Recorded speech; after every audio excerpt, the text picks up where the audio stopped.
네, 여러분 반갑습니다. 오늘 제가 강의할 주제는 자치와 분권 그리고 언론이라는 주제로 강의를 하게 됩니다. 여러분들 설문지를 받으셨는데요. 지금 일단 설문지를 다 기입을 해 주십시오.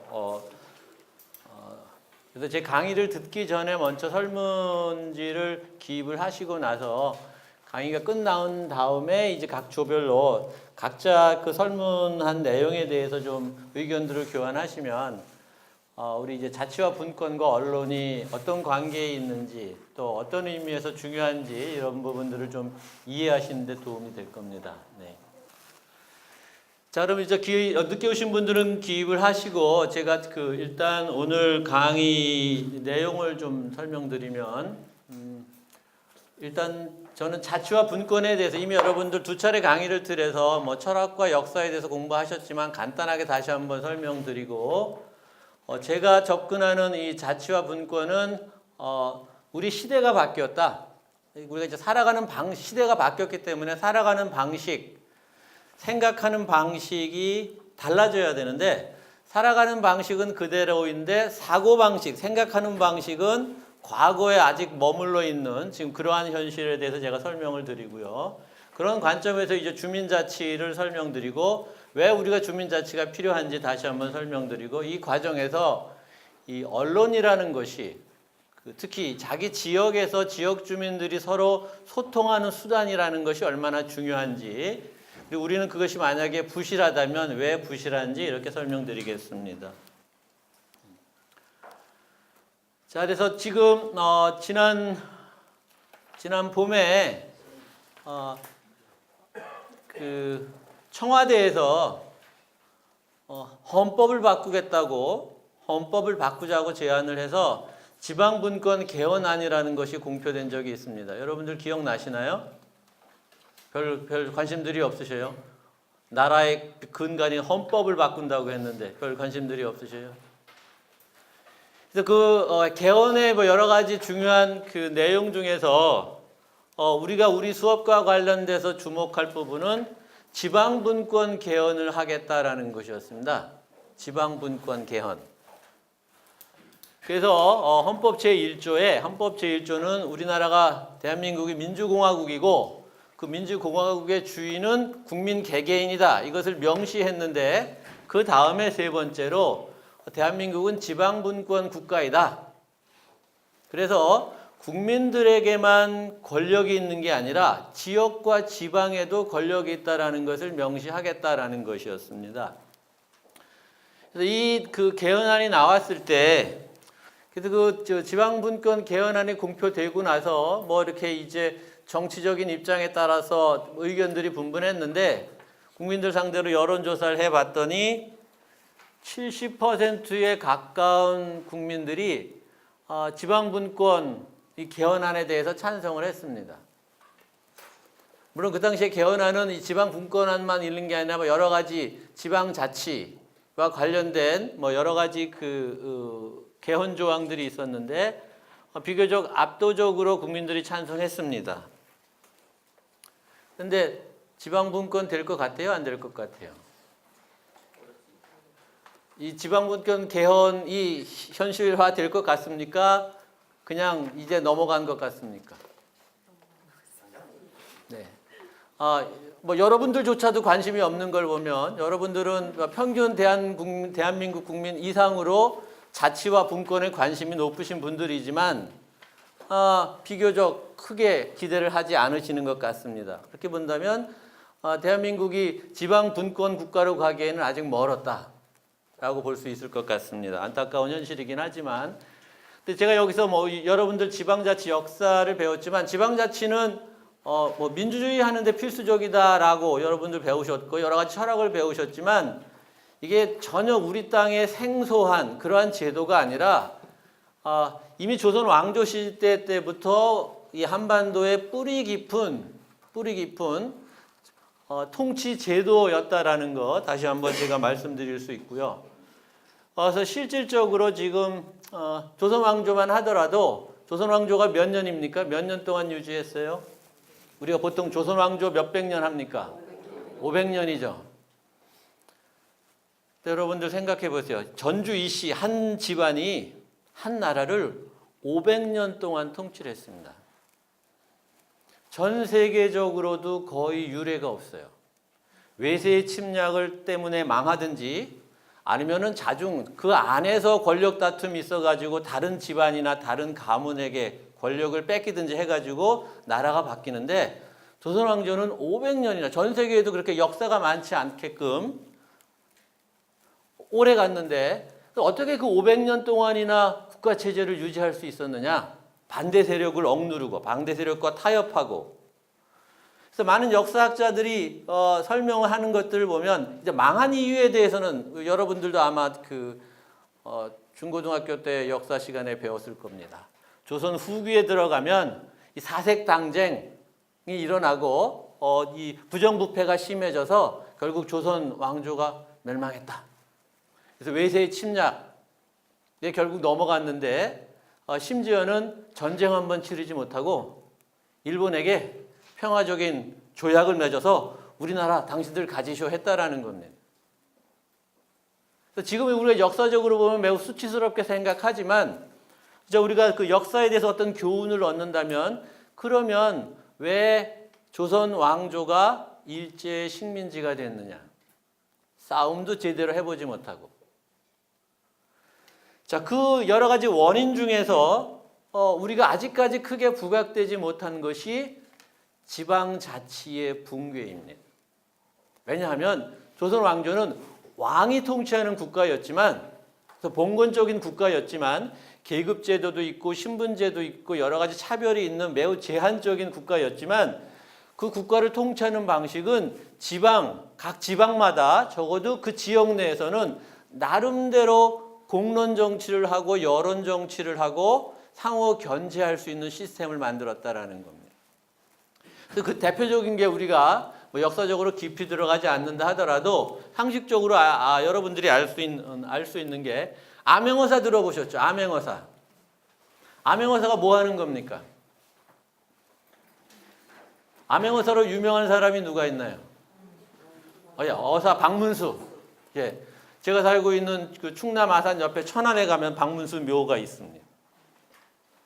그래서 이 암행어사는 뭐 했던 사람이냐 하면 과거 지방의 부정부패한 관리들을 처단하기 위해서 중앙정부에서 파견한 사람이었어요. 그래서 변장을 하고 지역에 가 있다가 이제 부정부패 현장을 목격하고 관리들에게 암행어사 출두요 해가지고 이제 그런 관리들을 처벌하는, 우리가 뭐 영화나 또 그 춘향전이나 과거 고전을 통해서 우리가 상식적으로 알고 있는데 왜 그런 암행어사가 필요했는가 하면 지방이 각 지역마다 부정부패를 통제할 수 있는 장치가 붕괴됐기 때문에 우리가 변학도로 상징되는 중앙에서 파견된 수령이 그 지역 내에서 자기가 수령으로 군수, 사또로 임명된 지역에서 전권을 행사해서 부정부패가 횡행했다라는 겁니다. 그럼 그전에는 어떻게 했느냐? 그전에는 전권을 행사하지 못했다. 왜?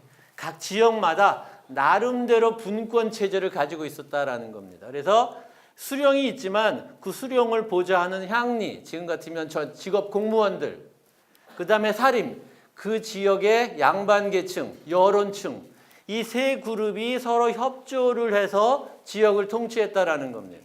수령이 혼자 마음대로 하지 않았다라는 거예요. 여러분들 향약이라고 배우셨죠? 그래서 과거 우리 전통 조선 시대에 가면 마을마다 규약을 만들어서 그 규약대로 마을을 또는 고을을 통치했다라는 겁니다. 그 규약이라는 것이 지금 말하면 자치조례나 마찬가지입니다. 중앙에서 만든 어떤 법이 아니라 향약, 마을에서 만든 규약이라는 겁니다. 자, 그래서 이러한 것들이 실질적으로 조선 중기까지는 잘 꾸려졌고 그 시스템을 의미하는 것 중에 하나가 상피제라는 게 있었습니다. 상피제가 혹시 뭔지 들어보신 분 계세요? 상피제? 상피제 역시 이것도 지방자치를 잘 하기 위해서 지역을 잘 통치하기 위해서 만든 장치입니다.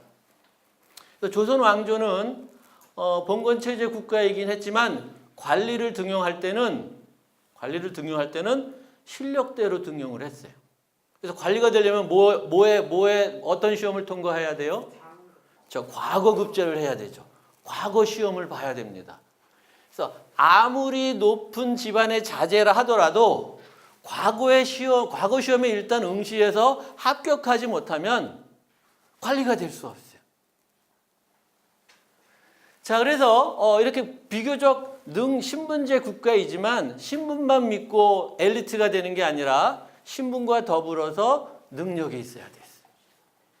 그래서 그렇게 해서 이제 국가가 과거를 봐서 관리될 사람들을 뽑았는데 이 사람들을 이제 그러면 어떻게 해야 됩니까? 지금 말로 하면 공무원 시험에 이제 합격하고 나면 그 다음에 정부에서 뭘 해줘야 돼요? 임용을 해줘야 되죠. 발령을 내줘야 된다라는 겁니다. 이 상피제는 임용하고 발령을 낼 때 상피, 서로 피한다라는 뜻입니다. 무슨 얘기냐? 뭘 피할 것 같아요? 뭘 피할 것 같으세요? 맞습니다. 출신지에는 보내지 않았습니다. 즉 고향에 보내지 않았다라는 겁니다. 자기의 출신지만 보내는 게 아니라 처가가 있는 곳에도 보내질 않았어요. 왜 그랬을까? 그 지역에 자기 고향에 가면 훨씬 더 아는 사람도 많고 일하기도 편리하지 않았을까요? 고을 수령의 입장에서는 그럴 수 있겠지만 지역 전체 입장에서 보면 그렇게 된다면 이 시스템이 깨진다라는 겁니다. 수령이 향리와 사림의 견제를 받아야 되는데 고향에 가면 관리들도 자기 다 친인척들이고 그 다음에 여론 사림들도 다 자기 친인척들이면 결국은 상호 견제할 수 있는 시스템이 없기 때문에 안 된다. 그러니까 생면부지 낯선 곳에 가라는 겁니다.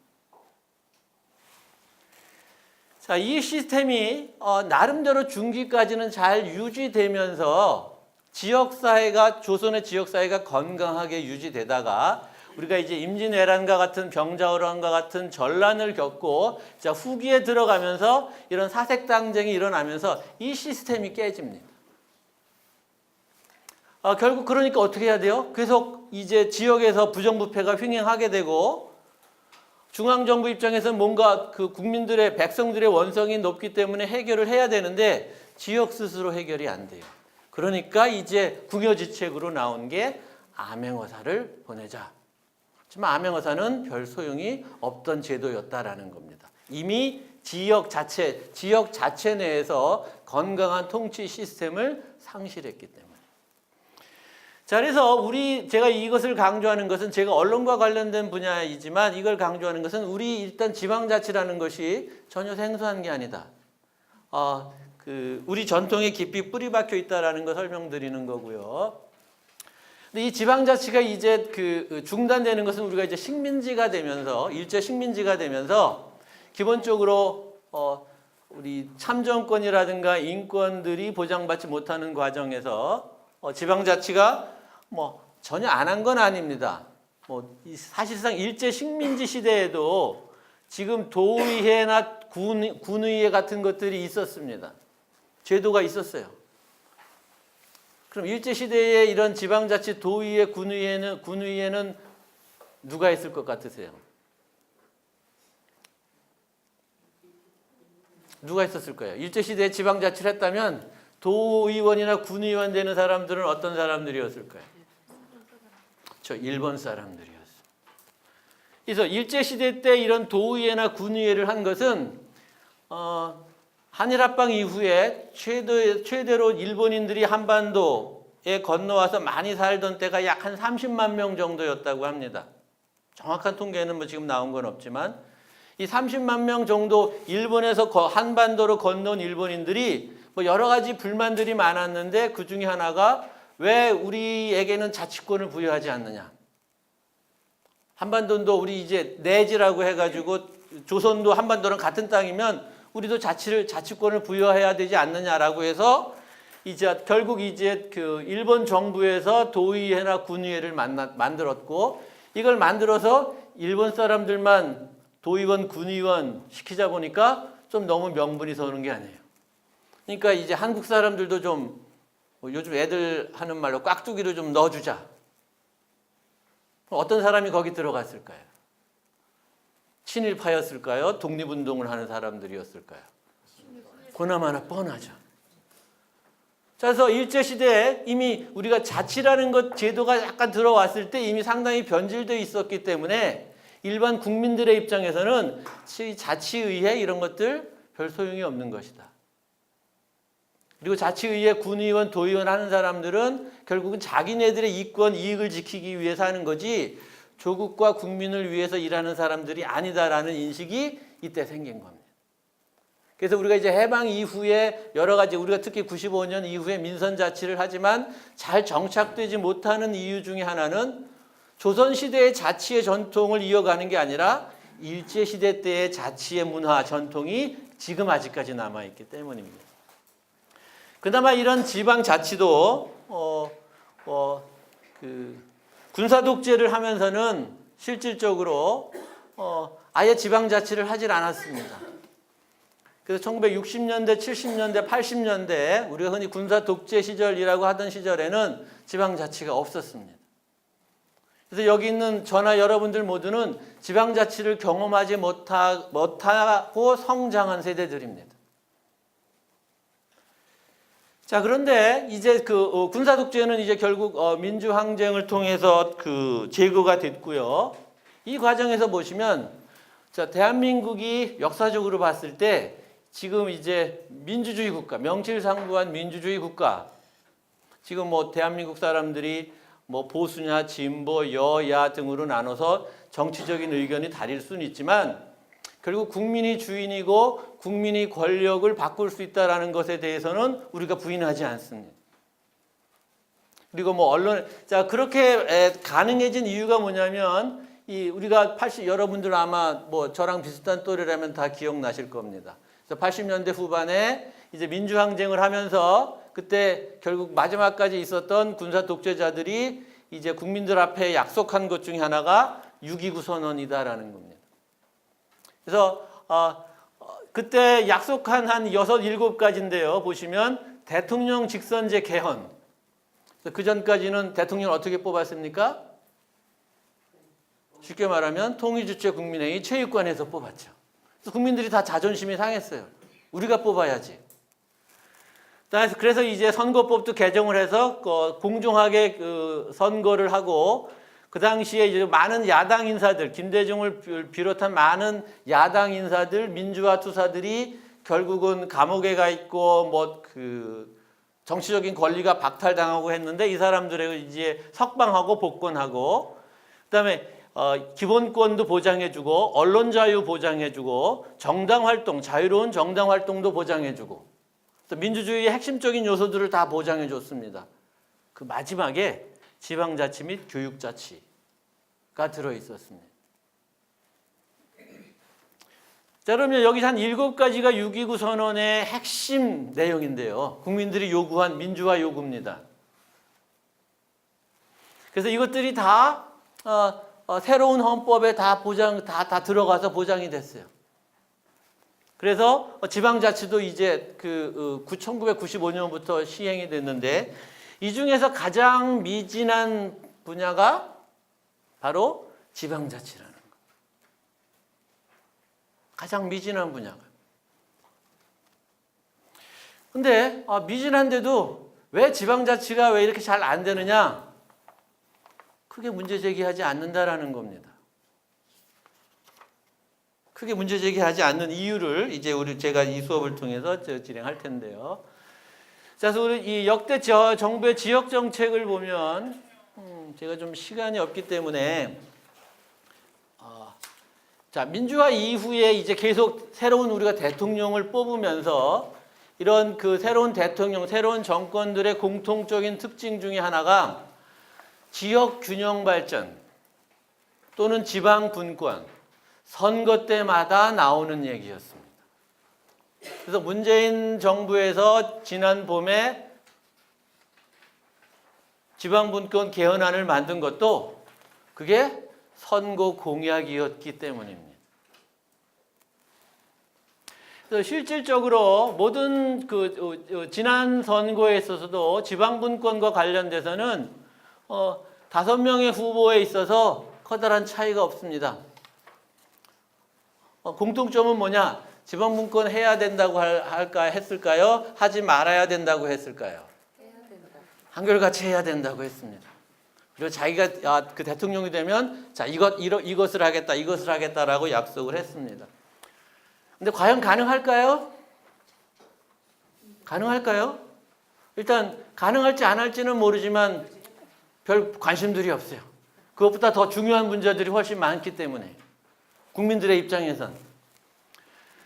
자, 그런데 실질적으로 지방 분권을 이제 안 하고 살 수 없는 시대가 됐다라는 겁니다. 대한민국.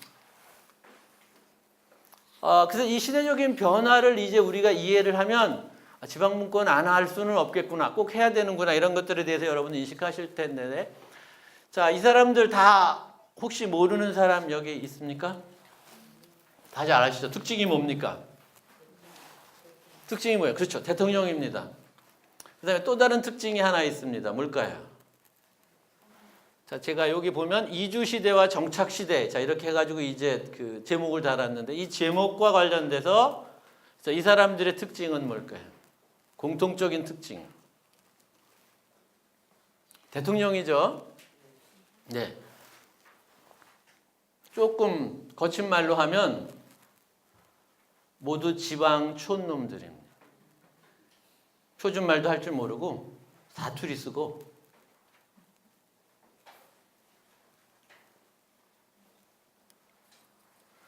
이번 대선 후보의 공통점은 또 뭘까요, 그러면? 마찬가지로 다 지방 촌놈들입니다.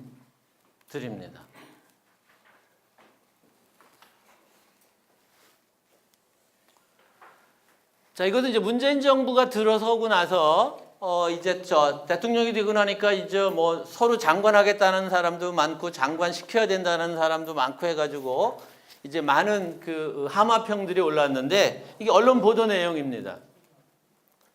그래서 문재인 정부가 이제 막 그 어렵게 뭐 청문회 막 골치 아프게 해가지고 이제 어느 정도 장차관들이 다 임명이 되고 나서 언론에서 보도한 게, 장차관들 중에서 지역 출신별로 수도권이 몇 명이고 영호남이 몇 명이냐 등등을 다 비교를 해서 지역적으로 균형 있게 인재를 선발했는가 아니면 불균형적으로 인재를 선발했는가는 판단 기준을 봤습니다. 어떻습니까? 여러분, 균형 있게 된 것 같아요? 균형이 잘 이루어지지 않은 것 같아요? 뭐 수도권도 있고 뭐 충청, 전북 골고루. 자, 그래서 이 대통령과 장차관들까지 골고루 지방 지역에 있는 사람들이 됐는데, 그러면 이 사람들은, 여기 있는 이 사람들은 다 어디 살까요? 그렇죠. 시흥시에 사는 분 계실까요?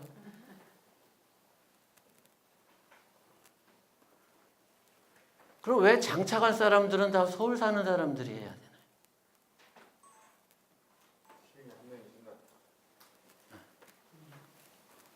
자, 그러면 왜 그 사람들이 어디 사는지 물어보지 않고 따지지 않고 왜 어디 지역 출신인지는 따질까요? 사람들이, 공직자들이 자기 고향을, 자기가 태어난 출신지 고향을 위해서 더 열심히 일할까요? 자기가 지금 살고 있는 지역을 위해서 더 열심히 일할까요?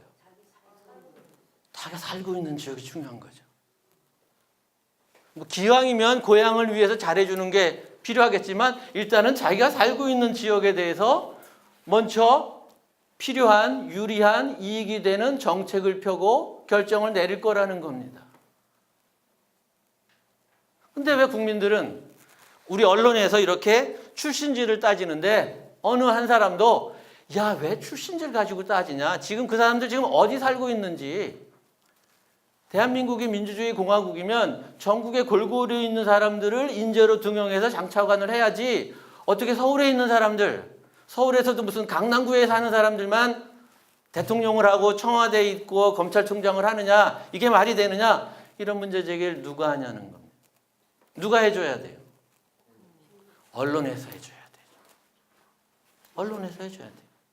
왜? 언론이 국민의 눈과 귀와 입을 대변하니까. 근데 기껏 하고 있는 게 출신지만 따지고 넘어간다라는 거예요. 그리고 국민들도 출신지가 불균형돼 있으면 이번에는 호남 인사들, 이번에는 영남 인사들이 뭐 했네? 이번에는 충청권에 아무도 없네? 이런 얘기를 하는데 정작 내가 살고 있는 지역에 있는 사람들은 장관이 될 자격이 없는 사람들이라고 스스로 인정하는 거예요. 왜 시흥에 살면서 장관을 못하나요? 왜 검찰총장을 못하나요? 제 충남 아산 출신인데 아산에서 장관 못할 이유가 뭐 있어요? 국회의원도 다 있는데. 자, 그렇게 이게 지금 우리의 현실인데요. 그래서 우리의 사고방식은, 우리의 행동방식은, 우리의 삶의 존재 방식은 철저하게 거주지와 연관되어 있는데 사고방식은 여전히, 특히 정치적인 사고방식은 출신지를 따진다. 제가 아까 제가 출신지, 여기 시흥이 출신이신 분 손 들어봤더니 한 분 계시더라고요. 제가 안양에 가서도 똑같이 강의를 했는데 한 명도 없었어요. 자, 출신지. 그래서 여러분들은 다 태어난 곳에서 비교적 거리의 정도 있지만 멀리 떨어져서 낯선 곳에 와서 정착해서 사시는 겁니다. 그럼 지금 여기 있는 분 중에서 앞으로 지금 다른 지역으로 이사 갈 계획이 있으신 분 손 들어보세요. 다른 지역으로. 다른 지역으로. 그럼 대부분 이제 여기서 살다가 죽는 거죠. 그렇죠? 대한민국 사람들은 대부분 이제 지금 살고 있는 곳에서 인생을 마감할 겁니다. 뭐 아주 젊은 애들 10대, 20대처럼 이제 뭐 그 대학을 가기 위해서, 직장을 가기 위해서 딴 데로 갈지 모르지만 이제 자기 삶의 근거지를 통째로 옮기는 이런 사람들은 이제 많지 않다라는 겁니다. 그건 무슨 얘기냐? 대한민국도 이제 정착의 시대가 됐다라는 겁니다. 여러분들의 자녀들이, 여러분들의 손주, 손녀들이 지금 태어난 곳, 지금 엄마 아빠랑 사는 곳을 버리고 더 살기 좋은 먼 곳으로 이사 가서 행복하게 살 가능성은 거의 없다. 근데 불과 20, 30년 전만 하더라도 우리 세대는 그렇지 않았다라는 겁니다. 무슨 얘기냐? 대한민국은 20세기 들면서 우리 흔히 5천년 역사라는 역사를 얘기하는데 5천년 역사에 유례 없는 100년을 겪었습니다. 4,900년 동안은 일어나지 않았고 앞으로도 일어나지 않을 텐데 지난 100년 동안 겪은 게 무엇이냐? 바로 이주의 시대라는 겁니다. 사람들이 자기가 태어난 고향을 버리고 태어난 출신지를 버리고 다른 곳으로 가야 했어요. 자의반, 타의반으로. 그래서 타의라는 것은 무엇이냐? 전쟁, 기아 이런 것들 때문에 어쩔 수 없이 피난을 갔어야 되죠.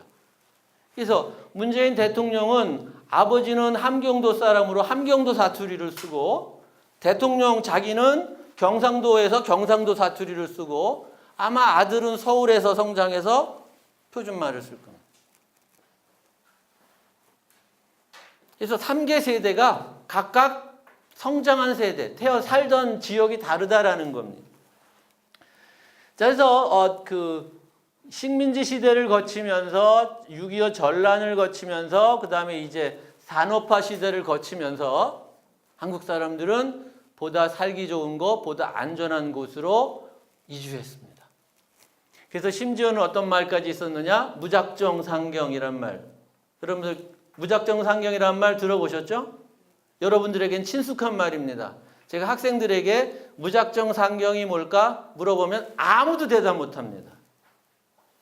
그래서 무작정 상경이란 이런 것이라고 설명하면 어떻게 그게 가능했느냐.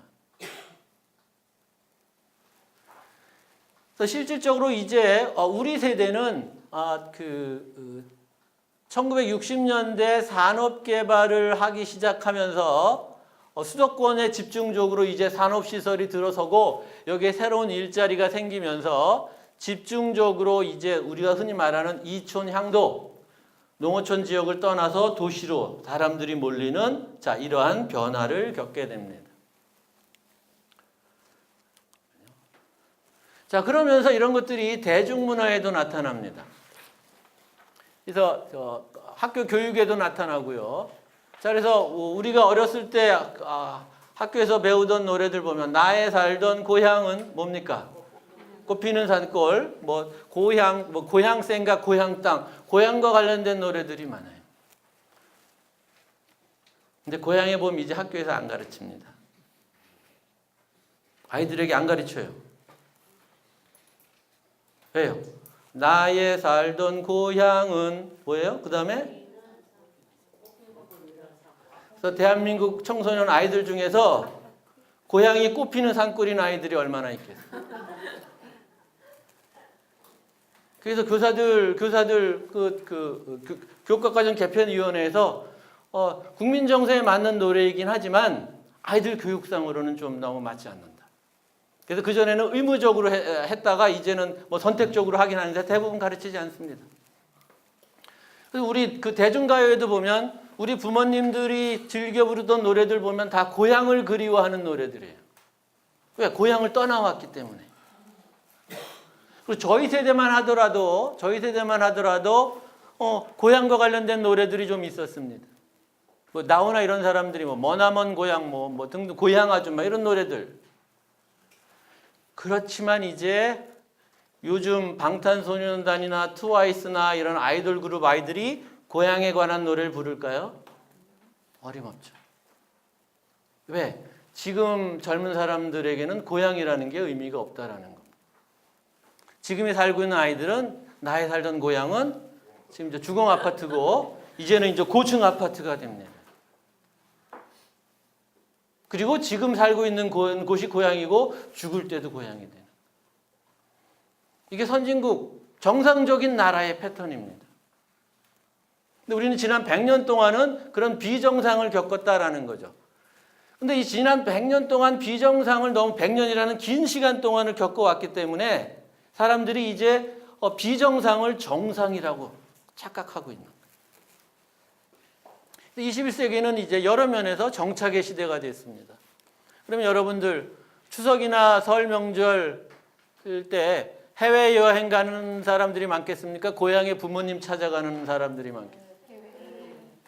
제가 정확하게 숫자는 비교할 수는 없겠지만 모두들 일치하는 게 해외여행 가는 사람들이 더 많을 것 같아요. 인천공항이 가장 북적일 때가 추석 연휴, 설 연휴이기 때문에. 그럼 이 사람들은 조상을 모시지도 않고 명절을 세지도 않는 그런 사람들일까요? 그렇지 않아요. 굳이 멀리 찾아갈 고향이 없는 겁니다. 저만 해도 제가 1958년생 개띠입니다. 그래서 저랑 졸업한 아이, 고등학교 졸업한 친구들이 대부분 올해 60세라서 다 정년퇴직을 했어요. 그리고 저는 서울에서 학교를 다녔고, 전국에 학교, 고등학교 동창들은 전국에서 온 그 친구들이었어요. 강원도에서도 오고, 경상도에서도 오고, 전라도에서도 오고. 이 아이들이 대부분 직장 때문에 서울에 정착했어요. 고향이 어디가, 너희들 고향에 가느냐? 고향에 안 간대요. 왜? 부모님들은 거의 다 돌아가셨고, 고향에 가봐야 아주 먼 친척들이 있는데, 뭐 대면하고 잘 알지도 못하고, 오히려 명절 때 그 차 밀리는데 고향 가는 게 말이 안 된다라는 거예요. 별로 부모님이라도 계시면 가지만 부모님도 이제 다 안 계시기 때문에. 그래서 고향을 찾아갈 사람들이 이제 별로 없다라는 겁니다. 뭐 여전히 이제 설 명절, 추석 명절 때 되면 텔레비전에서는 뭐 그냥 그 고향을 찾아가는 긴 행렬이 있는 것 같지만 교통량을 분석해봐도 교통이 밀리는 거리는 근거리 40-50km 정도를 가는 대부분의 교통량, 추석 때만 하더라도 대부분이라는 겁니다. 서울에서 대구까지, 서울에서 부산까지, 서울에서 목포까지 가는 교통량은 얼마 안 돼요. 이미 시대가 끝났다라는 거죠.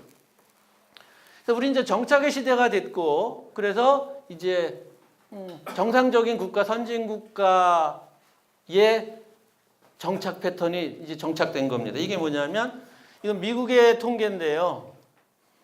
미국에서 독립가구로, 그러니까 성인이 된 독립가구를 구성하고 있는 성인들에게 부모들과 얼마나 멀리 떨어져 사는지를 조사를 했어요. 조사한 이유까지는 제가 설명드리진 않겠는데, 조사를 해봤더니 대부분 평균 거리가 30km였어요. 자기 부모와, 그러니까 내가 독립된 가구를 구성하고 있는데 내 부모가 멀리 떨어져 있는 게 평균 30km라는 거예요. 그럼 무슨 얘기냐? 부모의 입장에서는 자식이 멀리 떨어진 게 30km. 미국에서 보면 한 2, 30분 거리에 비교적 같은 지역 내에서 살고 있다라는 거예요.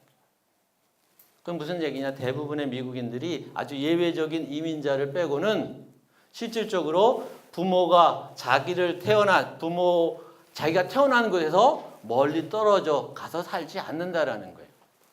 우리가 뭐 영화 같은 거 보면 뭐 미국 사람들은 비행기를 타고 몇 시간을 가고 자동차를 가지고 뭐 하루 이상 가가지고 부모 형제 만나러 가는 것 같지만 그건 아주 예외적인 경우예요.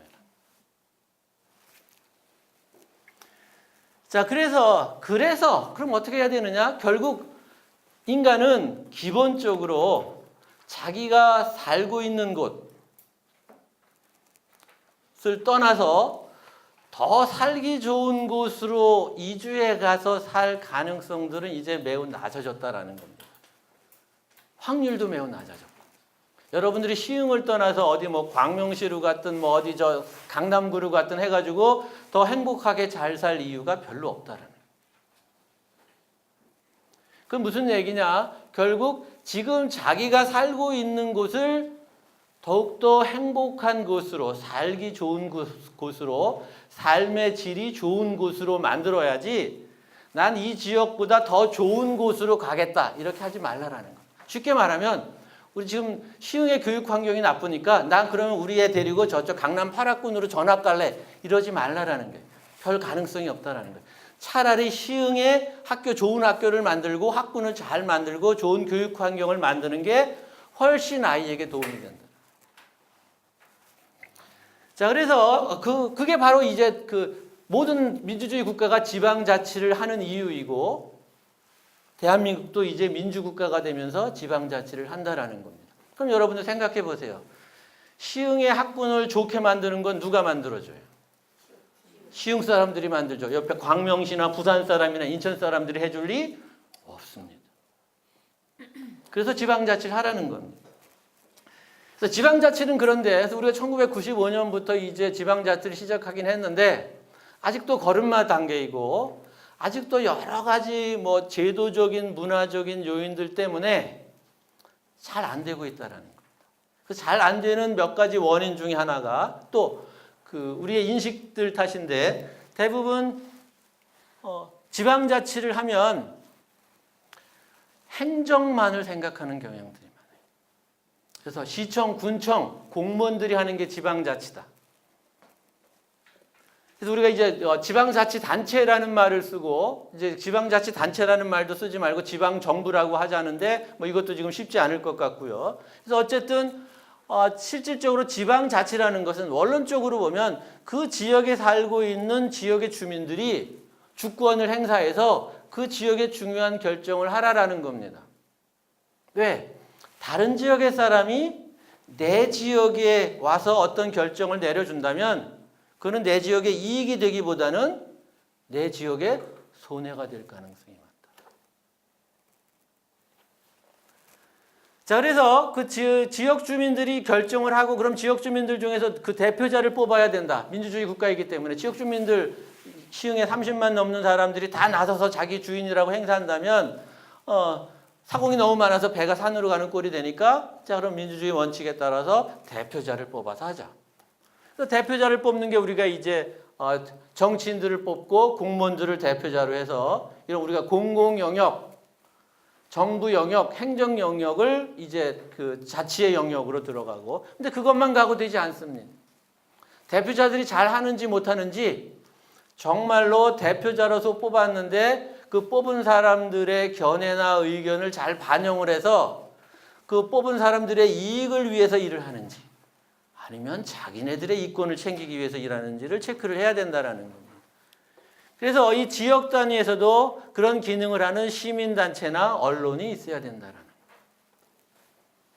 그래서 이 사자가 다 제대로 구성되지 않으면 지방자치는 미안하지만 안 됩니다. 근데 지금까지 우리 대한민국의 지방자치는 지방정부가 약간 일부, 정당의 아주 약간 일부, 시민단체와 언론은 거의 없습니다. 그래서 대표자가 있긴 있는데 누군지도 모르고 뭘 하는지도 모르고. 자, 이게 지금 우리 현실인데요. 그러다 보니까 실질적으로는 이제 그까지 지방자치 왜 해? 돈만 많이 들어가고 걸핏하면 뭐 무슨 해외여행이나 간다고 하고 등등등등 지방자치에 대해서 부정적인 언론 보도가 나오는 경우들이 훨씬 더 많습니다. 그래서 실제 국민들의 여론을 보면 지방자치 이후에 뭐 여러 가지 복지 서비스나 행정 서비스 이런 부분들에 대해서 긍정적인 평가는 확실히 많음에도 불구하고 여전히 지방자치단체장이나 지방의원에 대해서는 불신이 굉장히 높습니다. 냉소적이고 선거에도 별로 참여하려고 하지 않고. 그 주된 뭐 여러 가지 이유는 이 과정에서 제가 뭐 길게 설명할 수는 없습니다만 이제 지방자치 대표자들도 정당의 이익을 대표하는 사람들, 지역의 주민의 이익보다는 정당의 이익을 대표하는 사람들이 이제 지방의 대표로 뽑히는 경우들이 크게 늘어나고 있다는 겁니다. 그래서 지방의원은 국회의원을 도와주고 국회의원은 지방의원을 도와주고 자치단체장도 마찬가지고. 자, 그래서 실질적으로 어떤 지방의원들이 중앙 국회의원이나 뭐 시도지사들의 어떤 선거운동원으로 전락하는 경우들이 적지 않다는 거예요. 그래서 이런 것들을 폐해를 막기 위해서 지난 대선에도 그렇고 이번 대선에도 그렇고 한결같이 지방자치를 제대로 하려면 적어도 기초의원, 시군구 의원들은 정당과 관계없이 뽑자. 정당에도 공천하지 못하게 하자. 그래서 선거 때 그렇게 했더니 다 후보자들이 다 오케이 좋다. 자기가 대통령 되면 그렇게 하겠다라고 했습니다. 근데 대통령 되고 나선 생각이 달라졌어요. 이번 선거에서도 마찬가지입니다. 모든 후보자들이 심상정 후보자만 빼놓고 다 기초의원 정당 공천제 폐지하자라고 했는데 어떻게 됐습니까? 지난 대선에서 여러분들이 후보자 일일이 보고 뽑았습니까? 당을 보고 뽑았습니까? 당을 보고 다 뽑았습니다. 묻지마 투표라고 합니다. 자, 그러다 보니까 실질적으로 지방에서 대표자로서 일을 하겠다라고 하는 사람들은 어쩔 수 없이 정당에 소속돼야 되고요. 무소속으로 나와가지고 아무리 능력이 있어도 안 됩니다. 정당에 소속돼서 뭘 받아야 됩니까? 정당의 공천을 받아요. 정당의 공천을 받는다는 건 어떻게 하는 거예요? 공천을 하는 사람에게 잘 보이는 거예요. 그래서 지역 주민들에게 잘 보이는 게 아니라 그 지역에서 공천권을 가지고 있는 국회의원이나 시도 유력 정치인들에게 잘 보여야 된다는 겁니다.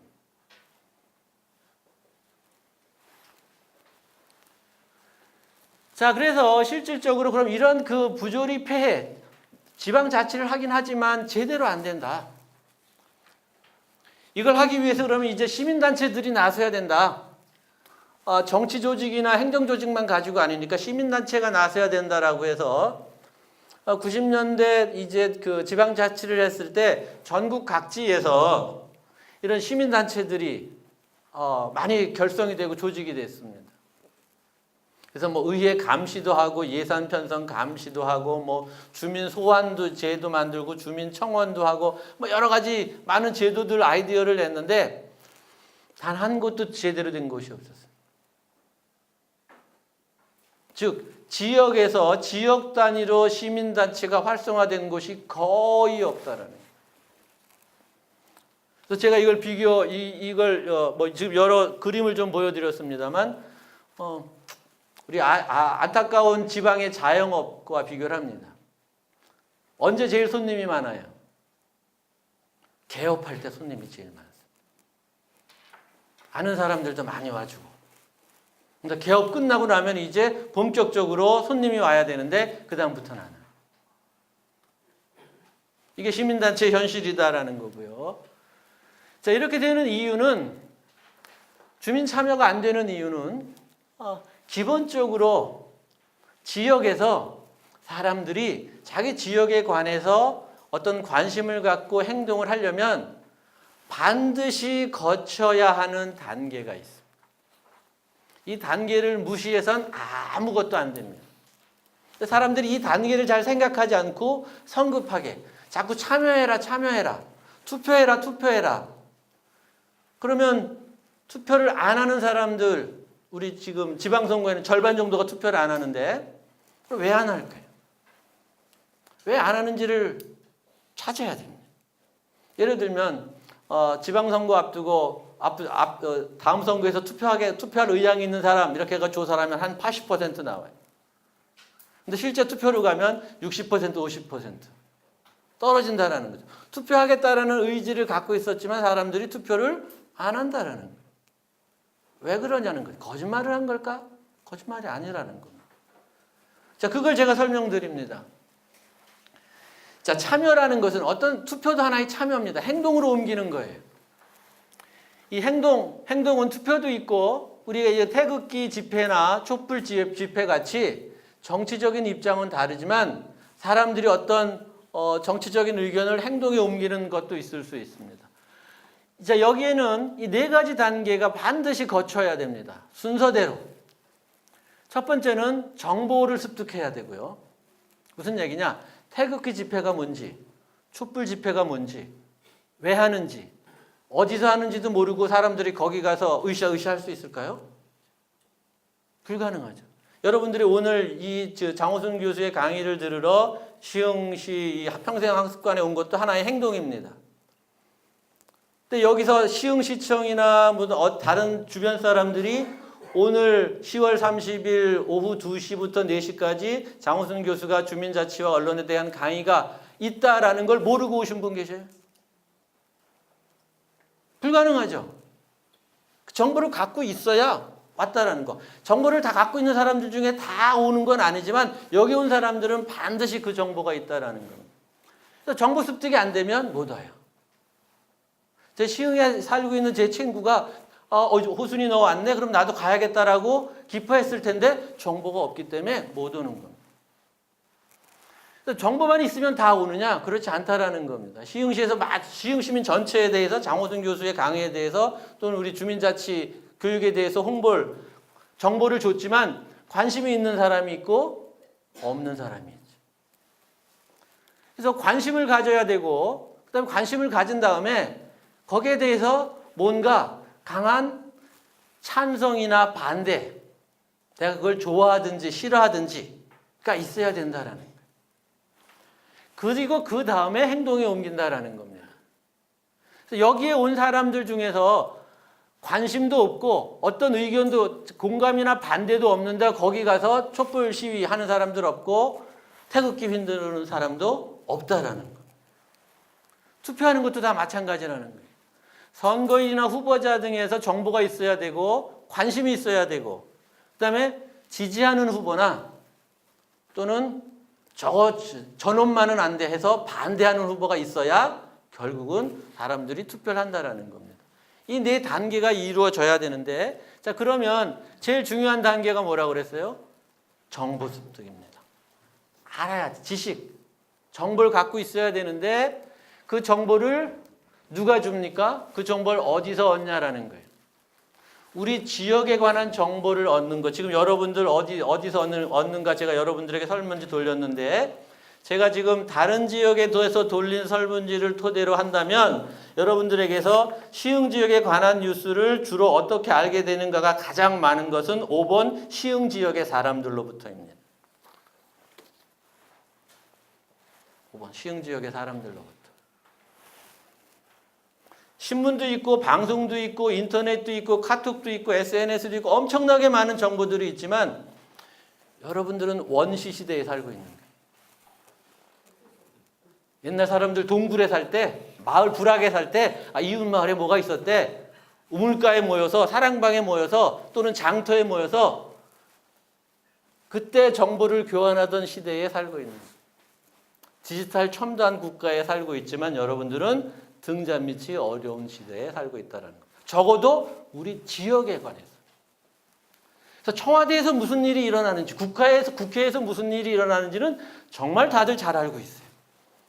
시흥군청에서 무슨 일이 일어나는지, 시흥시청이죠. 시흥시청에서 무슨 일이 일어나는지, 시흥시의회에서 무슨 일이 일어나는지, 시흥시 내 사립 유치원에서는 지금 어떤 일들이 일어나고 있는지는 모르고 있다라는 거예요. 근데 여러분들 출신지와 거주지에서 거주지가 중요하다고 했죠. 그래서 국가도 물론 중요합니다. 하지만 여러분들은 국가만 중요한 게 아니라 결국 여러분들의 행복한 삶을 결정하는 많은 요인들은 지역에서 결정됩니다. 왜? 돈도 지역에서 벌고요. 애들 교육도 지역에서 시키고 취미 활동도 지역에서 하고 여러분들이 교통이나 공해에 관심이 있으면 그것도 다 내 지역이 얼마나 교통이 편리하느냐, 내 지역의 환경이 얼마나 깨끗하느냐 이게 중요한 거지 대한민국이 얼마나 교통이 좋느냐 이게 중요한 게 아니다. 그렇게 되는 이유는 여러분들이 지금 원시시대에 살고 있는 이유는 바로 이 뉴스와 정보를 습득할 수 있는 창구, 언론이 여러분들 지역에 대해서 알려주는 언론이 없기 때문이다라는 겁니다. 지금 우리가 이제 대한민국이 명실상부한 선진 국가가 됐어요. 그 경제적인 기준 해보면 대부분 15위에서 10위권 안에 들고 얼마 전에 대한민국 사람들의 자산 보유 평균 봤더니 서유럽 사람들과 거의 비슷하대요. 확실히 이제 선진국 수준의 경제적인 그 수준에 도달했는데 이 선진국 수준에 크게 미달되는 게 우리가 지역과 관련된 것이고 지역 언론과 관련된 것입니다. 이제 제가 본격적으로 지역 언론에 대해서 설명드리면 이제 인터넷 시대가 되면서 제일 먼저 사라지는 이런 그 기업들 중에 하나가 신문사들입니다. 지금 집에서 신문 구독하는 분 손 들어보세요. 네, 비교적 많으신데 90년대 후반까지는 우리가 흔히 말하는 조중동하고 그 공짜로 6개월 보여주고 뭐 구독하면 자전거도 주고 그 보급소 직원들끼리 살인도 하고 이런 시절이 90년대 후반인데 그때는 우리나라 가정의 70%가 신문을 정기 구독했습니다. 70%. 그러면 글을 못 읽거나 이제 그런 노인들 세대 제외하고 혼자 나가서 사는 대학생이나 이런 1인 가구를 제외하면 거의 모든 정상적인 우리가 알고 있는 가정에서는 신문 한 부씩은 다 봤다라는 겁니다. 그게 이제 10%로 떨어졌습니다. 무슨 얘기냐? 1,000원어치를 팔다가 이제 200원, 300원어치밖에 못 팔아요. 신문사들이 다 망해가고 있어요. 이제 언제 망할지만 기다리고 있는 거예요.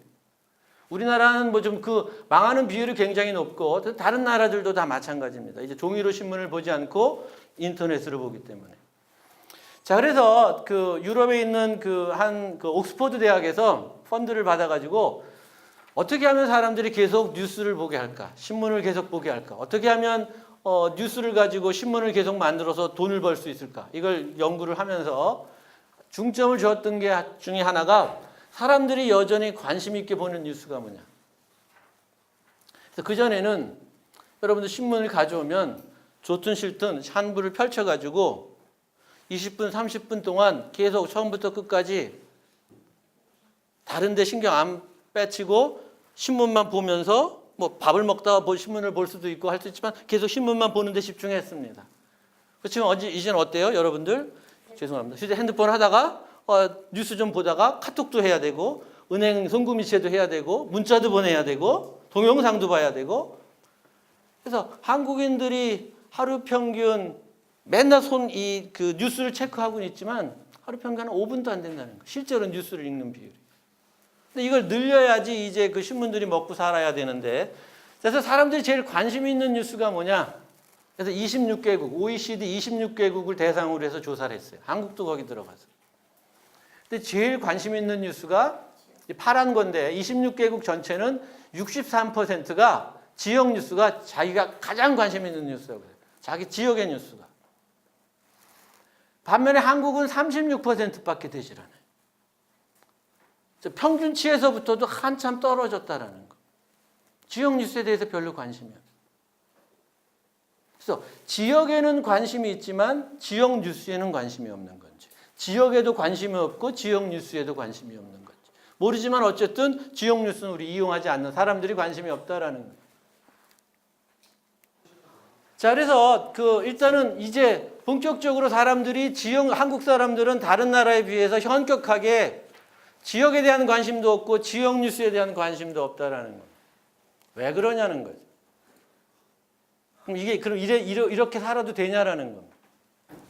자, 이거 보십시오. 뉴스에 이제 지난 선거 때 가장 유명해진 사람들이죠. 누구죠? 그렇죠. 이재명 지금 이제 지사고 여배우입니다. 지금도 뉴스가 되고 있는데 이게 중요한가요? 중요하지 않나요? 중요해요?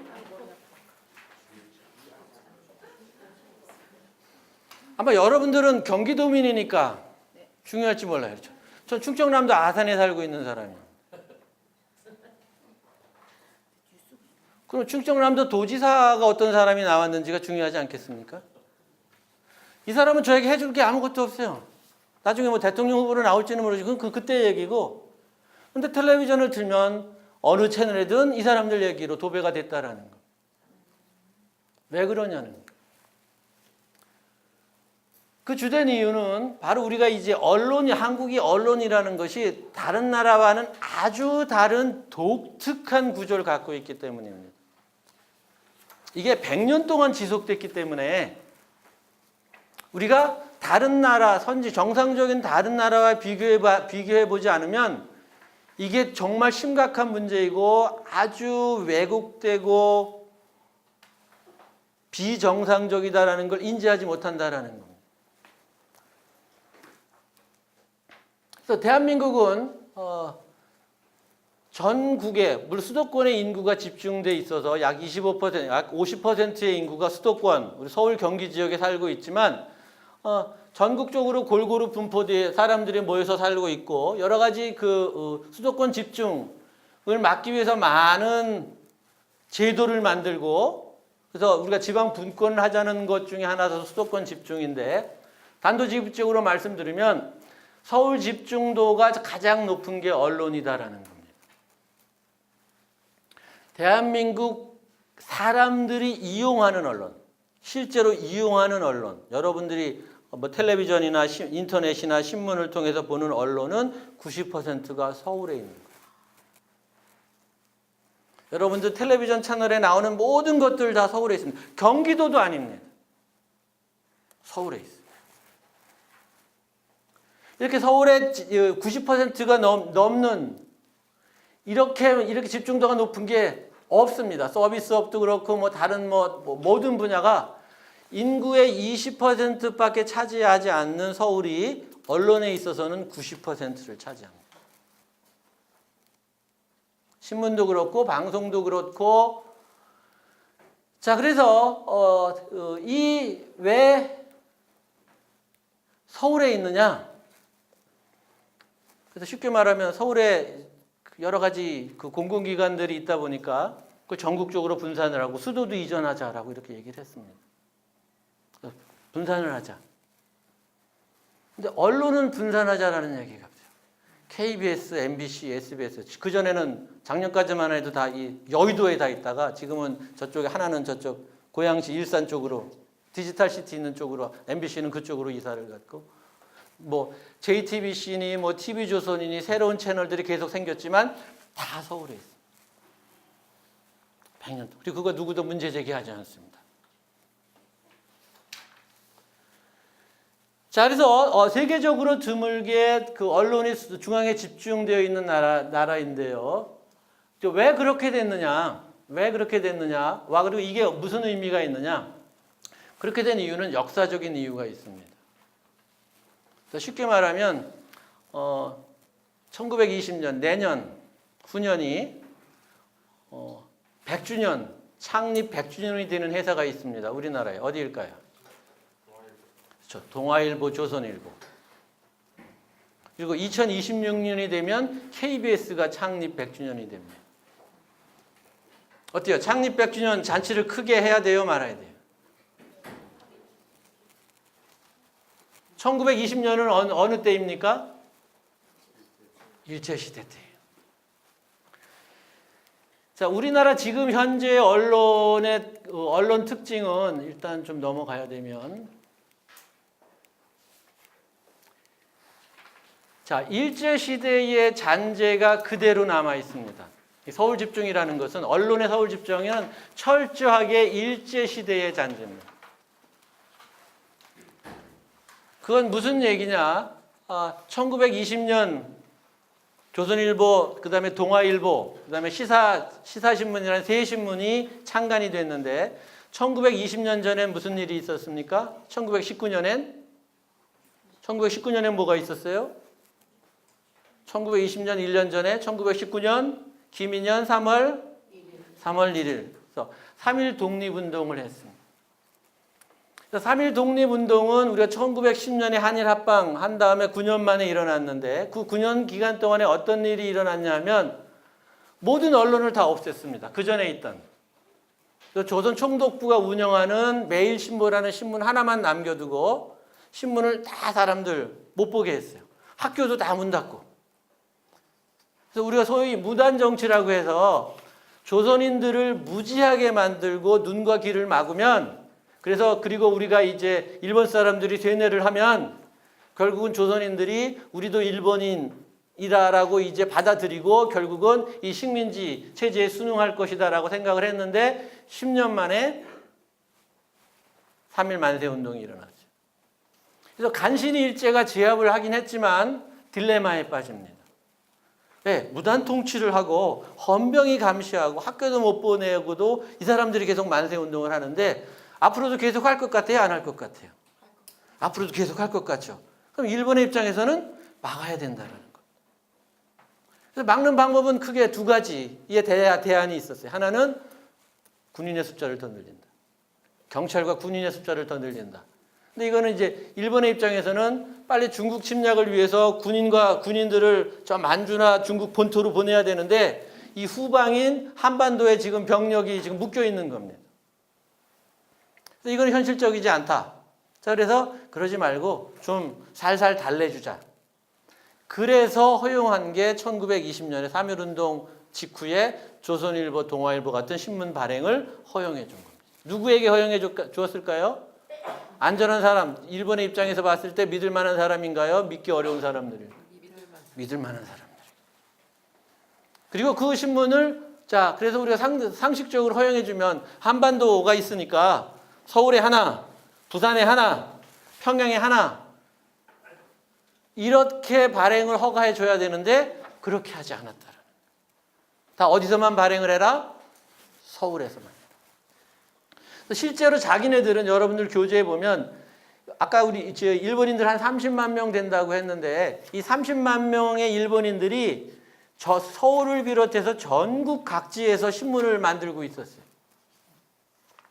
근데 조선인들은 서울에서만 만들게 했다는 거예요. 왜 그랬을까요? 왜 부산이나 목포나 함흥이나 평양에서는 못 만들게 하고 서울에서만 만들게 했을까요? 그럼 뭐가 유리할까요? 조선 총독부 입장에선? 그렇죠. 통제, 관리하기가 훨씬 쉽다라는.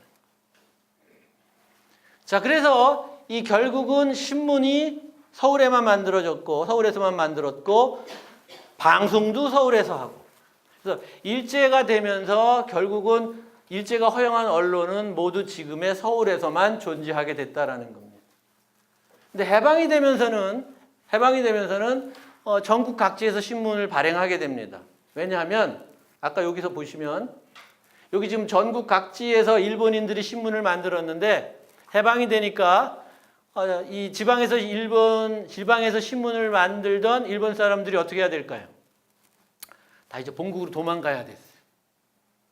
근데 간신히 자기네들 재산은 가지고 가는데 신문 만드는 인쇄기, 윤전기는 너무 무거워서 피난 보따리에 가져갈 수가 없었어요. 그래서 다 두고 갔어요.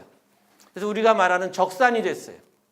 일본인들이 버리고 간 재산이 됐고, 그래서 그걸 이용을 해서 그 당시 이제 전국 각지에서 1945년부터 신문이 발행이 돼서 1950년대 중반만 하더라도 지방에서 발행되는 신문하고 수도권에서 발행되는 신문하고가 거의 비슷비슷하게 반반 정도.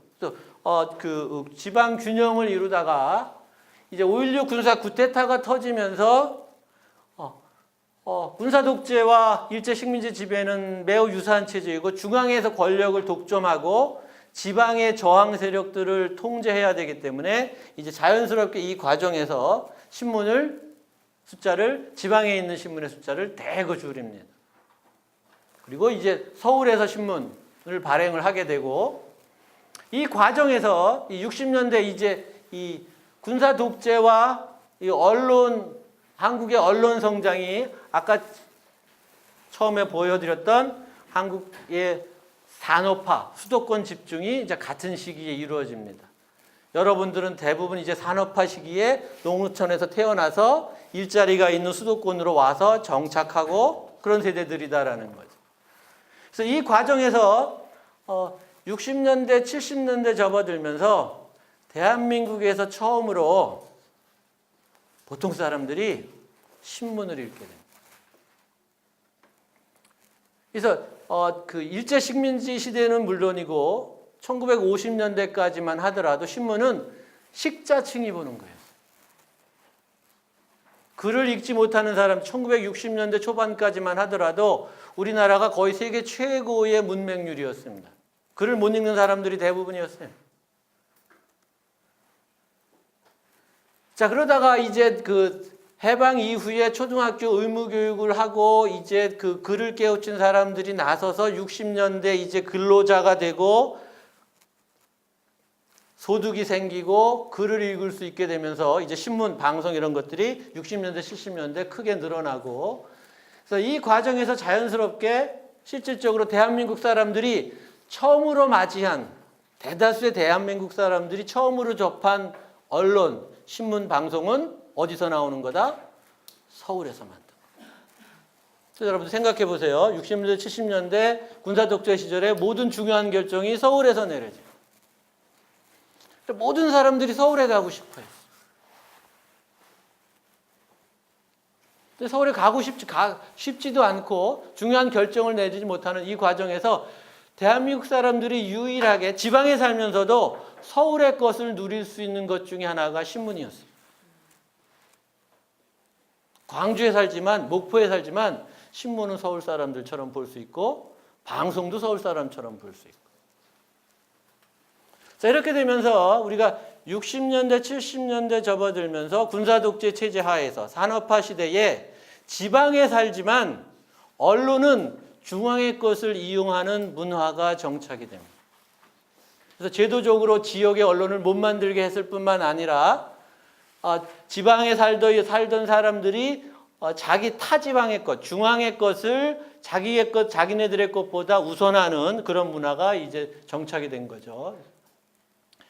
자, 그래서 뭐 여러분들 토론할 시간을 드려야 되기 때문에 자, 그래서 이 언론이 서울에 집중되는 것은 신문이 서울에 집중되는 것은 조선 총독부가 조선 백성을 통제하는 데 매우 유리했다면 군사 독재자의 입장에서는 지방에 언론이 많은 게 좋을까요? 중앙에 언론이 집중되어 있는 게 좋을까요? 어떤 게 통제하기가 쉬울 것 같습니까? 당연히 중앙에 언론이 있는 게 유리합니다. 자, 그래서 실질적으로 우리 그 신문과 방송 모두 결국은 서울에서 모든 것들을 통제하고 관리하는 자, 이런 시스템들이 만들어집니다. 근데 문제는 뭐냐면 자, 군사 독재 때는 그랬다 치더라도 그럼 민주화를 하고 나면 군사 독재자들을 이제 몰아내고 국민들이 자기 주권으로서 권력의 대표자를 뽑는 우리가 제대로 된 민주주의 국가가 된다면 그럼 이런 이 언론, 중앙에 집중되어 있는 언론을 분산시켜야 되는 거예요. 예를 들면 실질적으로 우리가 이제 민주주의를 하게 되면서 선거를 하게 되는데 여러분들이 전국적으로 동일하게 뽑는 정치인들은 누가 있습니까? 한 사람밖에 없죠. 대통령 한 사람이에요. 도지사 따로 뽑죠. 그렇죠? 시장구도 따로 뽑고 시도의원 따로 뽑고 교육감도 따로 뽑고 다 지역마다 달라요. 그건 무슨 얘기냐? 우리가 대통령 선거를 할 때는 전 국민들이 대통령에 대해서 알아야 되지만 지방선거에만 가더라도 여러분들은 경기도지사 후보와 시흥시장 후보에 대해서 알아야 되고 저는 그 사람들에 대해서 전혀 알 필요가 없습니다. 누가 나오든 상관이 없어요. 저는 충남도지사 후보가 누가 나왔는지 아산시장 후보가 누가 나왔는지가 중요하다라는 겁니다. 자, 그래서 선진국에서 언론 시스템을 중앙 집권하지 않고 지역에 분포되어 있는 이유는 선거를 하려면 지역 언론이 필요하다는 거예요.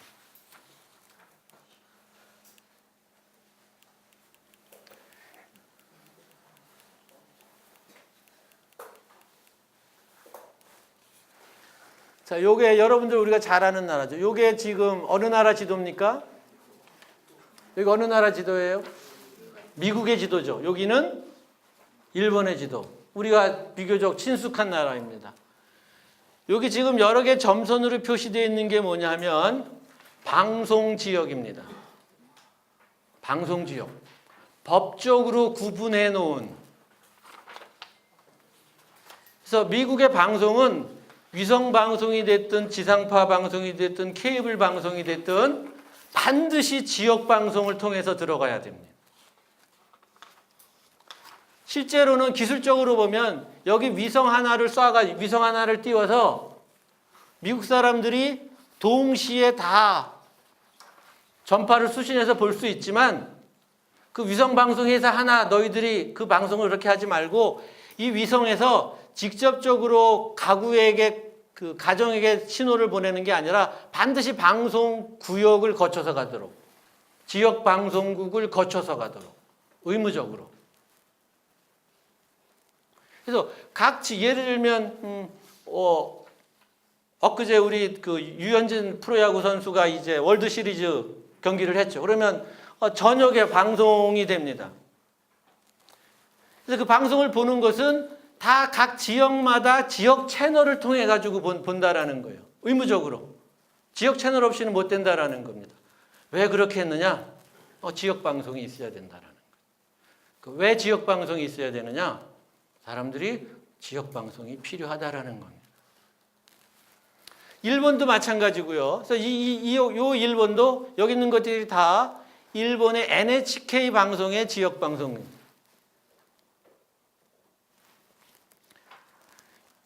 독일도 지금 우리나라보다 훨씬 큰 나라지만 한 10개 지역으로 쪼개서 방송을 하고 있고 영국이 비교적 우리랑 좀 사이즈가 비슷한데 영국도 우리 행정구역별로 쪼개서 지금 방송구역을 하고 있고 그것도 모자라서 지역을 더 쪼개서 방송을 한다는 거. 지금 예를 들면 경기도 방송이 있는데 경기도 방송을 했더니 수원 사람도 보고 화성 사람도 보고 포천 사람도 보고 가평 사람도 본다. 근데 가평 사람이 그 수원을 볼 이유가 뭐가 있겠어요? 그러니까 그렇게 하지 말고 아예 방송국을 늘려서 경기도 방송국은 그냥 놔두고 그 옆에다가 또 가평에도 하나 만들고 수원에도 하나 만들고 평택에도 하나 만들고 각 지역마다 방송국을 만들라라는 겁니다. 그렇게 지금 하고 있어요. 시도하고 있다라는 겁니다. 자, 그 다음에 여기 있는 도표들을 보면 그렇게 하는 이유는 그렇게 되다 보니까 미국이든 영국이든 독일이든 일본이든 여러분들 그 자료를 보시면 뉴스를 볼 때 다른 전국 단위 타 지역의 뉴스도 보지만 자기 지역의 뉴스를 거의 빠지지 않고 본다는 거예요. 매일매일 내 지역에서 어떤 일들이 일어났는지를 텔레비전이나 신문이나 인터넷을 통해서 알고 있다는 거예요. 근데 한국의 경우에는 어떻게 되느냐? 제가 시흥 보면은 시흥신문, 시흥자치신문, 뭐 시흥저널, 시흥일보, 시흥타임스, 시흥장수신문, 시흥시민신문, 시흥만의 지역 뉴스를 전달하는 언론사들이 꽤 있었어요. 근데 시흥 시민들은 거의 이용하지 않는 것 같아요. 왜냐하면 이런 인터넷 이 지역 신문들은 일정 정도 그 자격 기준을 갖추면 국가에서 지원을 해줍니다. 지역신문 발전 지원법, 국가에서 지역 언론을 장려하기 위해서. 시흥 지역에는 하나도 없어요.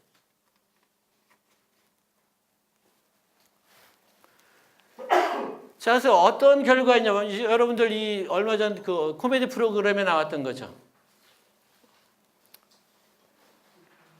자, 제목이 뭐였나 이 코너가 혹시 기억나시는 분 계세요? 대화가 필요해. 예, 이 집안의 특징은 뭡니까? 대화가 잘 되는 집안입니까? 안 되는 집안입니까? 대화가 안 되는 집안이에요. 서로 다른 얘기하고 말을 해도 잘 통하지 않고. 그래서 가족이긴 한데 콩가루 집안이다라는 겁니다. 그 사람들이 웃어요. 정상적이지 않으니까. 근데 대한민국의 거의 모든 지역은 시흥을 포함해서 거의 모든 지역이 다 마찬가지입니다. 우리가 가족 간의 대화에 비교한다면 저녁에 우리 식구들이 다 모였어요. 학교 갔던 애들도 돌아오고 직장 갔던 남편도 돌아오고 아내도 돌아오고. 그래서 저녁 먹으면서 얘기를 해요. 그럼 무슨 얘기를 해야 됩니까? 각자에게 일어났던 일, 그렇죠? 각자에게 일어났던 일들을 얘기해야 되는데 지금 우리 지역사회의 대화는 어떤 수준이냐면 모여서 얘기는 하는데 다 다른 집, 옆집 얘기를 하는 거예요. 여러분들 101동 102호에 사는데 101동 103호, 104호 얘기만 해요. 우리 집 얘기는 안 해요. 우리 집에서 무슨 일이 일어나는지 몰라요.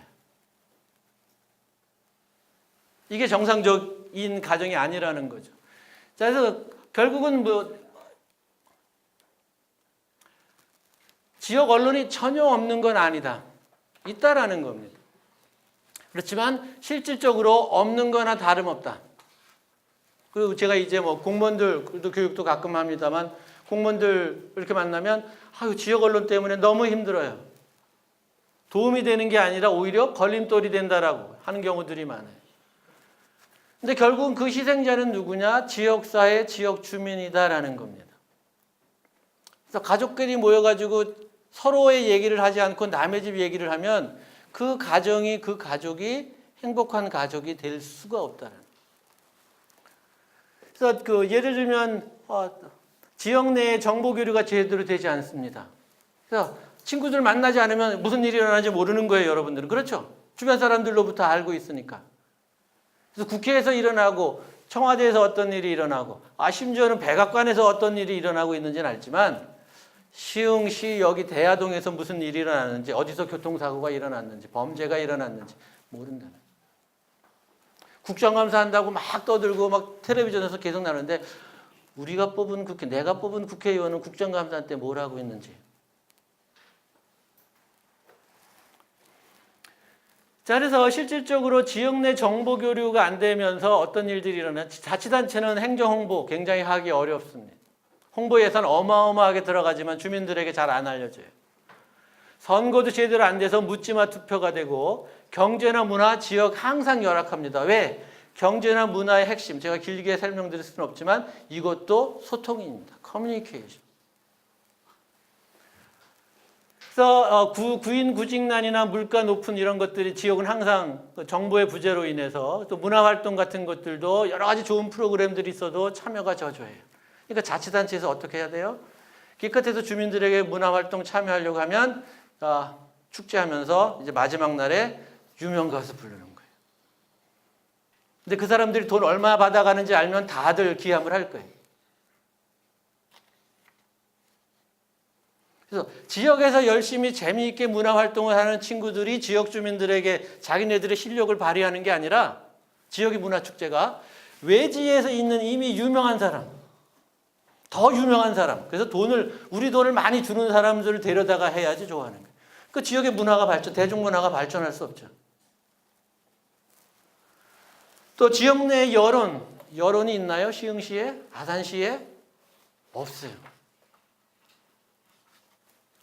그래서 여론도 없고 여론조사 같은 것도 있을 수 없고 제일 심각한 거 지역 내 권력 감시.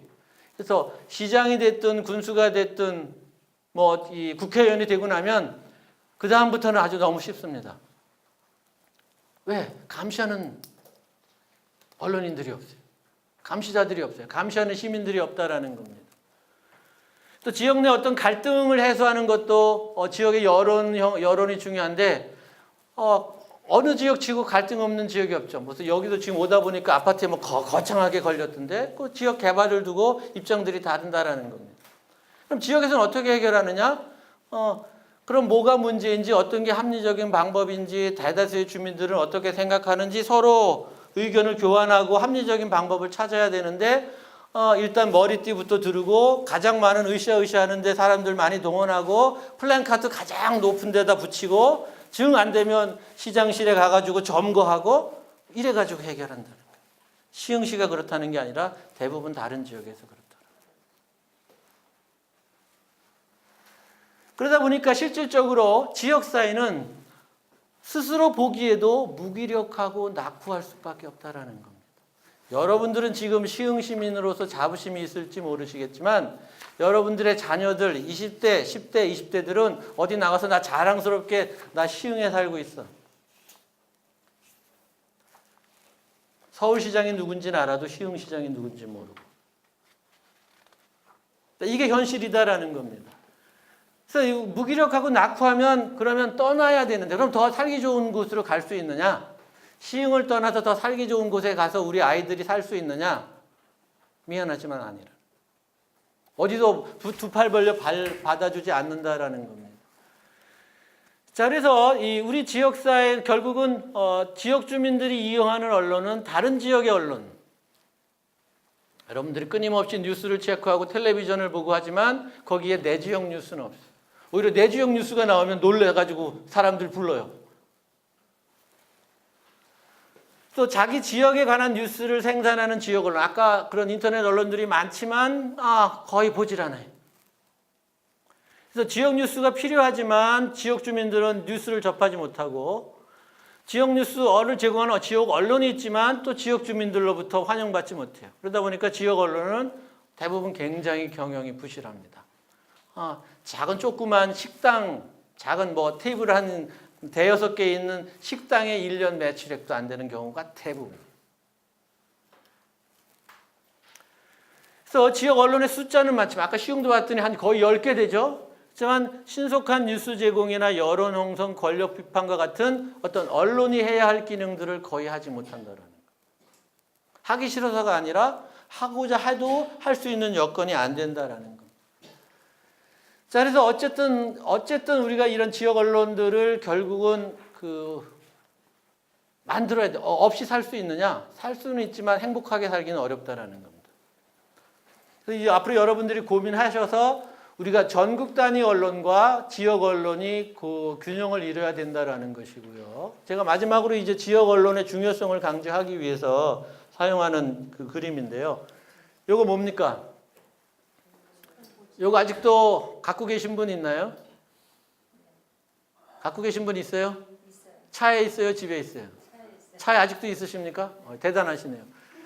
자, 이 전국 여행 도로 지도책은 80년대, 90년, 특히 90년대에서는 대한민국의 베스트셀러였어요. 왜?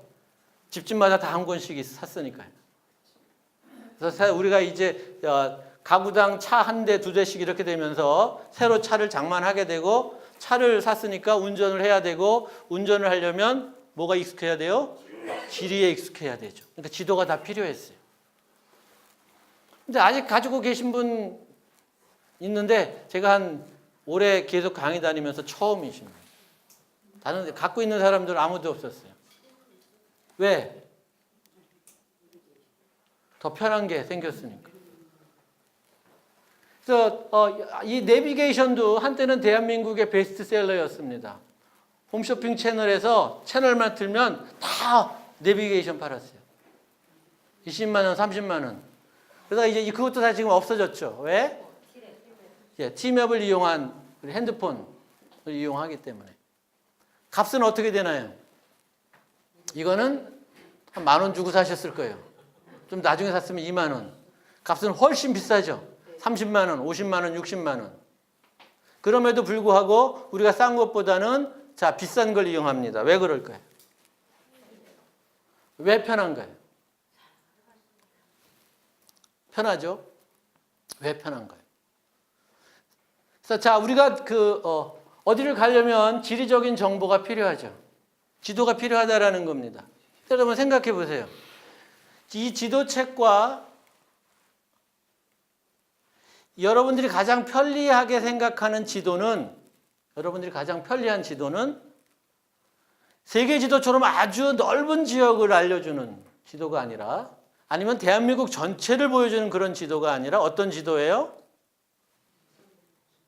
지금 내가 있는 곳의 지도인, 내가 중심인 곳의 지도. 그래서 이 내비게이션은 내가 지금 어디 있는지를 못 찾으면 그건 아무 쓸모가 없어요. 우리 언론도 마찬가지다라는 겁니다. 지금 내가 살고 있는 곳의 주변 정보 뉴스를 많이 알수록 내가 길을 헤매지 않고 잘 갈 수 있는 거와 마찬가지로 우리가 지역에서 살 때 훨씬 더 행복하고 경쟁력 있게 살 수 있다는 겁니다. 그래서 여러분들에게 일단 지금 설문지를 드렸기 때문에 그 설문지를 좀 한번 가지고 각 조별로 한 분씩 그 설문 결과를 한번 설명을 해주시고 한번 좀 정리를 하면, 자, 여러분들이 우리가 지역 언론이 어떻게 필요한지, 어떤 의견들을 가지시고 계신지 한번 제가 들어보도록 하겠습니다. 나에게 시행지역에 관한 뉴스는 얼마나 중요한가 했는데 한 10대 2 정도밖에 머리에 염두에 두는 것 같지 않더라고요. 뭐가 10대 1 하시는 건가요? 그러니까 전체적인 뉴스에 대한 이가 지역에 관한 뉴스다. 네. 그건 뭐 나라가 작아서 그런지 하여튼 어째서 그런지 하여튼 그렇게 받아들여지더라고요. 네. 그런데 시흥 지역 주민들에게 시흥 지역에 관한 뉴스가 알려지는 언론이 필요한가 하는데 폭넓은 뉴스는 다 알 수가 없기에 네. 언론이 필요하다. 네. 권익을 대변해줄 언론이 필요한가 했는데 글쎄 올바른 정보 공유를 해주는 그런 언론이기보다 너무 언론이 열악해서 네. 광고 위주의 그런 언론들이 많더라고요. 이게 너무 한 3분의 1 정도가 광고예요. 그냥. 그래서 너무 볼 게 없다 할 정도로 그 정도로 돼 있더라고요. 그 다음에 시흥 지역에 뉴스 제공하고 시흥 주민의 권익을 대변해주는 언론이 필요하다면 어떤 사람이 해야 되는가. 글쎄 여기 지역 정치인이나 지역 사업가나 지역 시민운동가보다는 일반인들이 이렇게 해서 하나의 편파적인 보도를 하지 않을 것 같아서 저는 그렇게 일반인들이 했으면 좋겠다라고 합니다. 네, 감사합니다. 네. 다음에 7조 우리 네, 7조입니다. 저희는 설문지를 작성해 주시고 먼저 가신 분들 계셔서 네 사람을 이렇게 종합해서 함께 의견을 종합했습니다. 4분 중에 3분이 시흥 지역의 언론으로부터, 그리고 한 분은 지역 사람으로부터요. 그다음에 2번은 매우 중요하다. 3번은 필요하다. 4번도 필요하다. 4분 중에 4분 모두 그렇게 되어 있습니다. 5번은 둘로 나누는데 2분은 지역 시민운동가라고 했고요. 그 다음에 2분은 지역 시민운동가와 더불어 일반 지역 주민. 그 이유는 지역 시민운동가는 자기들이 원하는 그쪽으로만 계속해서 가기 때문에 그것도 편파될 수 있어서 균형을 이루기 위해서 지역 주민이 일반 지역 주민이 함께 참여해야 균형이 되고 객관성이 있겠다, 이렇게 해서 결론을 내렸습니다. 네, 감사합니다. 네. 다음에 우리 5조. 네. 보통 다 비슷한 의견이 나왔습니다. 지역 언론은 반드시 필요하고 대변해줄 언론이 필요하다는 공감대를 형성을 하지만 그 공정성을 담보할 수 있는 어떤 제도적인 장치가 필요하지 않겠느냐. 거기까지 디테일하게 여론이 들어오지 않았지만 기타 의견으로 주셨고요. 시민운동가와 주민이 같이 공감할 수 있는 그런 어떤 제도가 필요하지 않을까 거기에 의견을 많이 주셨습니다. 감사합니다. 네, 감사합니다.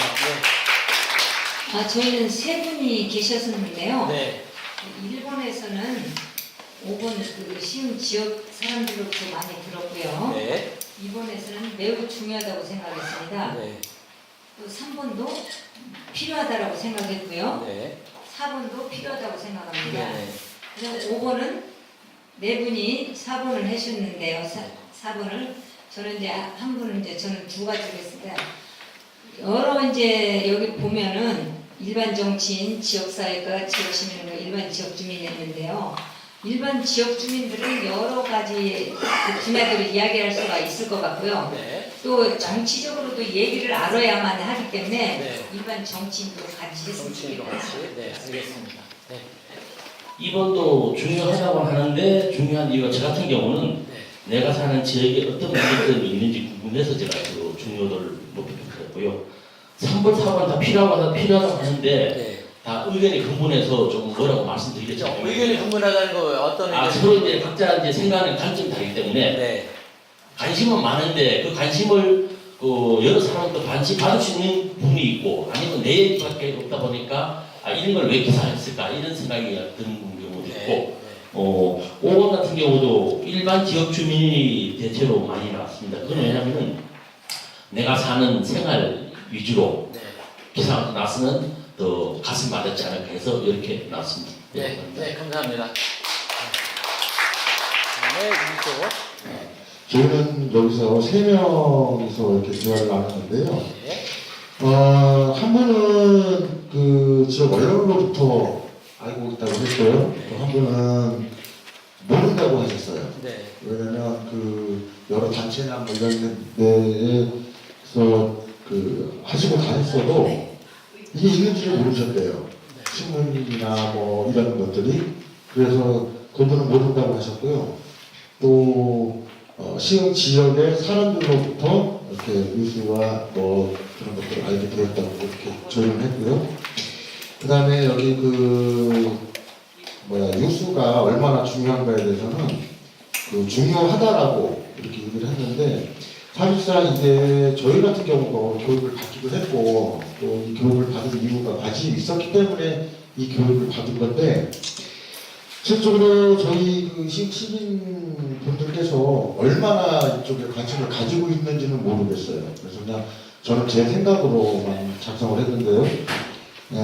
저는 그냥 시민으로서 꼭 알아야 할 뭐 권리나 의무가 아닐까 이렇게 저는 생각을 했어요. 뭐 제가 이거를 알게 되고 하게 되면 아무래도 그 시흥시가 어떻다라는 걸 알게 될 것이고 그렇게 되면 우리 시민만 관심을 가지고 있는 것이 아니라 다른 지역의 시도 우리하고 틀린 점은 무엇인가를 또 알 수 있을 것 같아서 저는 그렇게 했고요. 그 다음에 이제 3번하고 4번은 저희는 그냥 필요하다라고만 했는데 구체적으로 어떠한 그 얘기는 없었어요. 필요하기는 한 것 같은데 이게 그 어떤 방법으로 해서 필요한 것인지 그것까지 아직 그 생각을 못한 것 같아요. 그다음에 5번 같은 경우는요. 권익을 대변해주는 언론이 필요하다면 어떤 사람이냐 이렇게 말씀을 하셨는데 저희는 생각은 그래요. 여기 네 분이 다 있어야 돼요. 여기서 누가 추적해서 한 분이 일반 지역 주민이다 이렇게 한다고 하면 그 일반 지역 주민이 할 수 있는 한계가 있고 단계가 있을 것이고요. 정치인 법치도 그렇고 사업가나 시민도 다 그럴 거라고 저는 생각해요. 그래서 이거는 대변해주는 언론인이 필요한 거는 네 분들이 다 계셔야지만 우리 그 시흥시에 대한 권익이나 이런 것들을 전부 다 대변해 줄 수 있을 것 같아요. 네. 감사합니다. 감사합니다. 네. 오늘 이쪽. 네.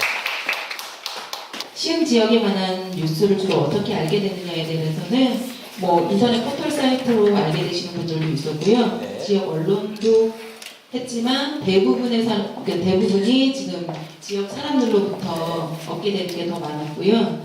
그다음에 시흥 지역에 관한 뉴스는 다 이제 매우 중요하다로 다 중요하게 생각을 하셨고 그 이유 같은 경우는 이제 현재 저희가 몸담고 있고 저희 아이들이 이제 살아가야 될 것이기 때문에 정보를 공유해야 된다고 생각을 하고 소소하게는 뭐 이 시에 있는 행사들이나 뭐 소소한 것들의 정보를 얻기 위해서는 지역 뉴스가 필요하다고 생각을 합니다. 그래서 3번 언론이 필요한가에 대해서는 모두 필요하다고 생각을 하였고요. 그 이유 같은 경우는 뭐 세세한 뉴스를 알고 싶은 것도 있고 정보 제공을 저희가 조금 빨리 얻기 위해서는 필요한 것 같고요. 지역 주민의 권익을 대표해 줄 언론이 필요하다고 생각을 했고 그거는 이제 전문가가 있어야 될 거라고는 생각을 하고요. 지역 주민의 이익이나 소통을 위해서 뭐 문화활동 참여를 위해서는 대변해 줄 언론들이 필요하다고 생각을 합니다. 5번에 대해서는 저희는 4번 부분을 선택을 하셨고 네. 한 분이 지금 지역 시민운동가를 선택을 하셨는데 그거는 이제 이익이 생기지 않을 만한 평범한 지역 주민이 필요하기 때문에 일반 주민으로 선택을 했지만 감시자 역할을 해줄 또 그리고 이끌어줄 그 사람은 필요한 것 같아서 시민운동가나 일반 지역 주민이 맞는 것 같다고 생각을 했습니다. 네, 감사합니다. 지금 설문지를 보면 2번, 3번, 4번 그래서 지역 뉴스가 중요하고 그 지역 언론이 필요하다라는 거에 대해서는 뭐 거의 이의가 없는 것 같고 그다음에 지역에 관한 뉴스를 어떻게 아는가는 주로 이제 지역의 언론 적어도 우리 지역의 언론이나 주변 사람들로부터 얻는다는 분이 있었고요. 그다음에 이제 5번도 좀 의견들이 일반 지역 주민들이 그 주도해야 된다고 하지만 그 외에 다른 분들의 참여들도 필요하지 않느냐, 전문가도 필요하고.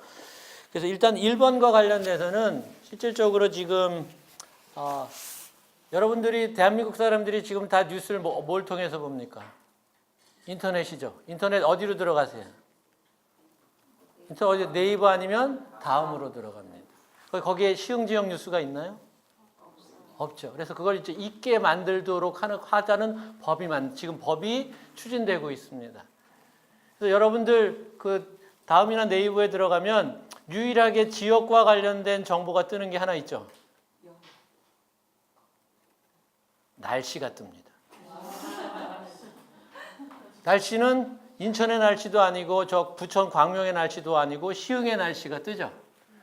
우리가 그 GPS를 이용을 해서 그 위치 추적을 해가지고 그 지역의 정보를 연결해 주는 건데 그렇게 날씨 정보를 연결하듯이 그 지역에 관한 뉴스를 연결해 주는 것을 법적으로 의무화하자라는 게 지금 제안되고 있습니다.